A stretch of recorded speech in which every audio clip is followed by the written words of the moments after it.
Okay, நம்ம இப்போ பார்க்க போது ஒரு அனாலிசிஸ் தான். லாஸ்ட் இயர் சிஹெச்எஸ்ல கட்ட question. Heart is related to cardiologist. அதே மாதிரி பேட் இஸ் ரிலேட்டட் டு என்னன்னு கேட்குறாங்க. இதுக்கான கொஸ்டினுக்கான ஆன்சர் என்னென்னா ஆர்னித்தாலஜிஸ்ட்.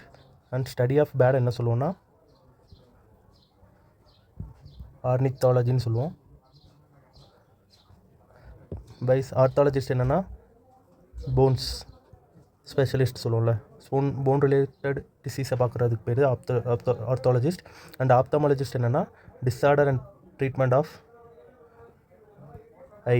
உங்கள் ஐயில் இருக்கிற பிரச்சனைகளை பார்க்குறதுக்கு பேர் வந்து ஆப்தமாலஜிஸ்ட்னு சொல்லுவோம். அந்த ஆப்டிஷன்னா என்னென்னா, அந்த ஆப்தமாலஜிஸ்ட்டுக்கும் அந்த ஆப்டிஷனுக்கும் என்ன டிஃப்ரெண்ட்னா, இவங்க வந்து நம்ம ஸ்பெக்டக்கிள்ஸ் வாங்குவோம்ல, உங்களோட ஐ விஷனை செக் பண்ணி உங்களுக்கு உங்கள் பவருக்கு ஏற்ற மாதிரி ஸ்பெக்ஸு ப்ரொவைட் பண்ணுறது.